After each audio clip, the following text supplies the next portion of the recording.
Welcome to an exclusive interview brought to you by the Enterprise World. Today, we're going to talk about cybersecurity and how important it is in today's digital era. With us today, we have Matthew Malone, ICS Cybersecurity Consultant for Yokogawa. Yokogawa is being featured as the cover story of the Enterprise World's special edition, Top Cybersecurity Companies to Watch in 2022. Now, let's begin this interesting conversation by welcoming Matthew. Hi, Matthew. Thank you for being here with us today. Hi, thanks for having me. So now that the introductions are done, without further ado, let's begin this conversation. Matthew, please tell us about Yokogawa. So Yokogawa is a 100-year-old company. We celebrated 100 years quite a while ago. So I wouldn't say that we're newcomers to the market in any stretch of the imagination. Developed the first distributed control system, or DCS, that has enabled automation to really just kind of jump by leaps and bounds in terms of manufacturing over the last few decades. And so that's really kind of like what our niche is right now. Automation. We're in robotics now, digitization. But I'd say the majority of our work is concentrated in the OT environment, or the operational technology side of things. Right. So Matthew, as you rightly pointed out, that Yokogawa is not a new player in this field, which is cybersecurity. You've been here for almost a century now. So you must have seen the growth of cybersecurity from almost nothing to an impedance that it has become today, especially when the world is rushing towards digital presence and creating a solid digital footprint, let it be organizations, businesses, etc. So what are your thoughts about that? Well, I'd say you have it right on the money. So for when we look at cyber events that have or the historics of cyber events, especially the ones that are targeted for a control system, an automation system, an OT environment, you see Yokogawa engineers right there providing boots on the ground support and service, especially in the event of some of the historic attacks that, like Shamoon, right, that were designed for control systems.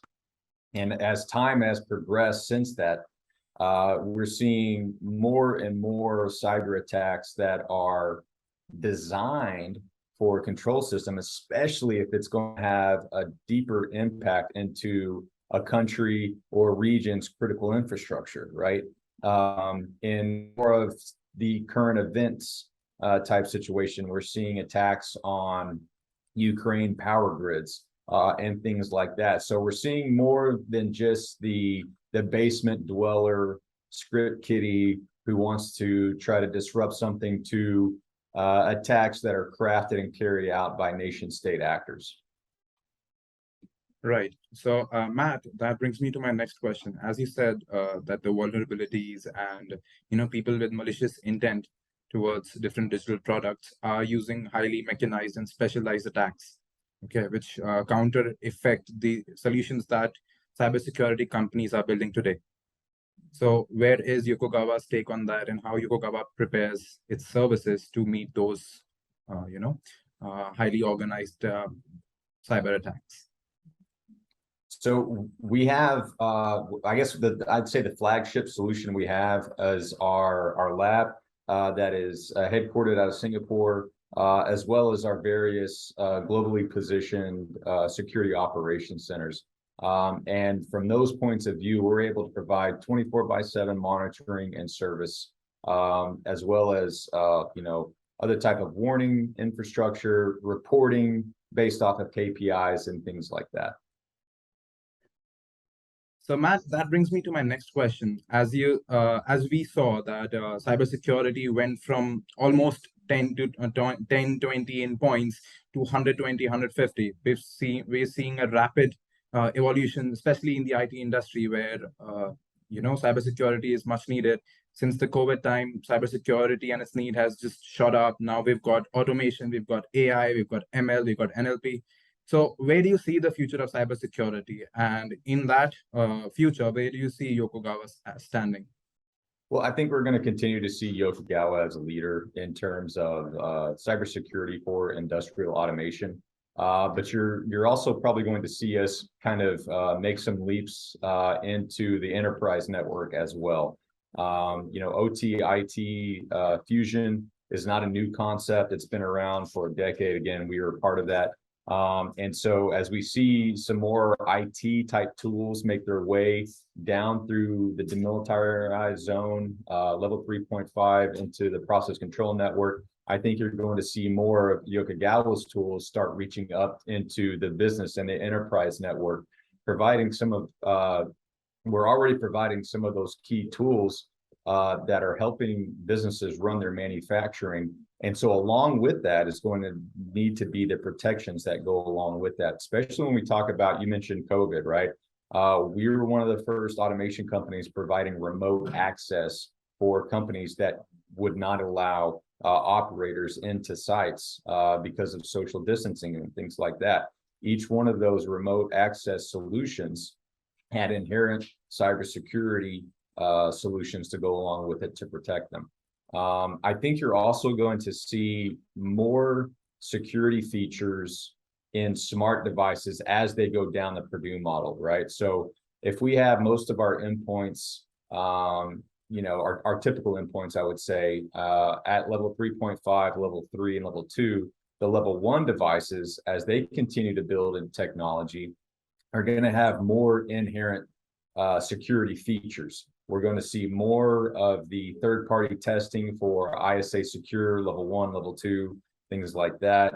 And it's going to be more and more difficult for any type of malicious actors, not just to get access, but to actually augment things inside of them. Maybe they wanted to change a set point or something to that effect. I think it's going to be more difficult as time goes by.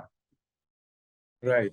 So, Matt, I wanted to ask you about how Yokogawa takes its penetration testing and what are the checks, if you could share with us, how the checking on the testing of system goes in Yokogawa when it comes to cybersecurity. Because a lot of people are worried about vulnerability rather than being protected afterwards. Right. So how does Yokogawa ensure that and instill that confidence among its clients? So we've got a full-time lab, like I said earlier, that resides out of Singapore, and that's all they do is robust testing. Now, when we go for third-party certifications, that's obviously done through a third party. We don't conduct that in-house. But the type of testing we do is to prepare for those types of third-party testing. We're also carrying out things that may have more of an operational purpose alongside with the cybersecurity purpose, right? Just like, patching is a cybersecurity function, okay? Well, we still have to take every Windows patch that comes out and we have to test it to make sure that's going to integrate and play nice with all of our Yokogawa solutions as well. So we're starting to see more and more of the enmeshed, connected nature of operations and automation alongside with cybersecurity. I don't think the automation business is just going to be fine with, okay, we've got a robust firewall at level 3.5. That's our cybersecurity. We're going to have cybersecurity features within almost everything that's going to play within the OT environment. Right. That already feels reassuring. Matt, as you pointed out earlier, that Yokogawa is first in a lot of things, especially when it comes to providing remote solutions to automation, etc. So where is Yokogawa getting towards? What's the next milestone? What's the next benchmark you're planning to break?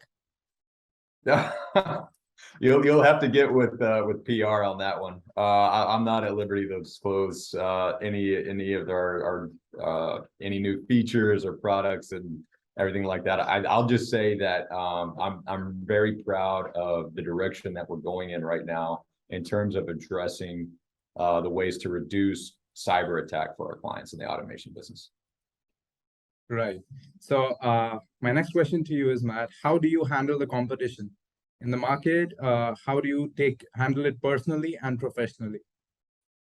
Well, there's one thing that the competition's never going to beat us on, and that's service, ever. That's one of the reasons I came to Yokogawa, believe it or not. I used to work for a competitor, and I would get beat by Yokogawa because of service. It is our services are robust, they're quick, and they're friendly. First and foremost, we also have a price advantage, especially in the North American market, that a lot of our clients are happy to see. Right. So anything else you'd like to add? Because there are a lot of people who are still afraid and who still don't know the importance of having, cybersecurity solution providers with them, with their organizations. So any word that you'd like to point it out to them? Sure, I've got a phrase, and this is a lot of my clients, right? I mean, it's no secret, automation is a laggard in terms of cybersecurity adoption. And that's fine, okay? We've identified the elephant in the room, okay? Now we've got to take steps towards it, all right? We don't have to take all the steps. I'm not asking anybody to run a marathon today, all right? But I am asking you to take one step forward. It can be a small step, right? My first step that I ask all of my clients is, when can we do an assessment? Let's find out what is exactly going on, right?